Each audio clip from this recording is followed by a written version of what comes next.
I rise briefly to speak first of all to Amendment 52 in the name of the Noble Lord, Lord Whitty, to which I was pleased to attach my name, and also with the cross-party and non-party support of the Noble Lord, Lord Randall and Baroness Finlay, but also briefly to address the other two amendments here.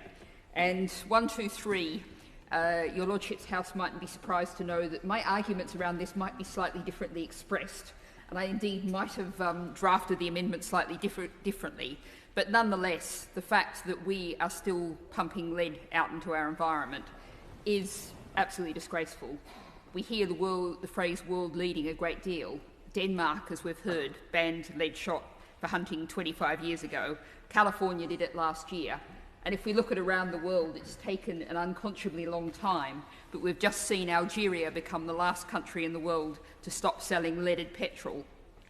We've known for a long time the damage lead does. We cannot justify continuing to use it in this way. And this might have been an amendment for which the term no-brainer was invented when you think about the fact this is damaging the brains, particularly of children. And as the Noble Lord, Lord Brown said, that we've banned lead shot game here in this House and don't act outside the House really cannot be defended, is untenable.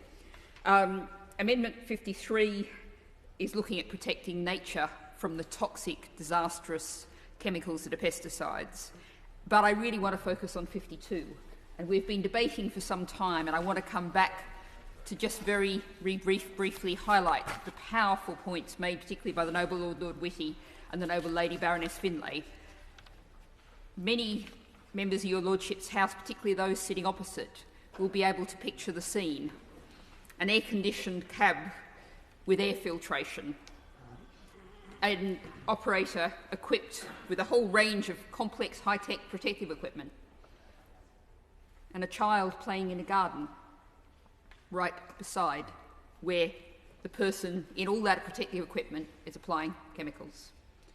And as the Noble Lady Baroness Finlay said, the other side of this, the Noble Lady sees this in her professional practice. People, sometimes young people, sometimes very young people, with cancers, with neurodegenerative diseases. And once the Noble Lady sees them, it's essentially too late. We cannot allow this to continue. This House has many times expressed its strong support for this amendment. I would stress that these three amendments are not an either-or pick-and-match lot. All of these amendments should be in the bill. I would very much hope that, given the direction of travel and where push pressure is coming from, the Noble Lord would concede on 1, 2, 3. But I particularly think we have to vote, and I urge the Noble Lord, Lord Whitty, to put this to the vote. We have to get through both 52 and 53. This is not an either-or option. It's a great pleasure to follow the Noble Baroness Bennett, and I just wanted to say a few words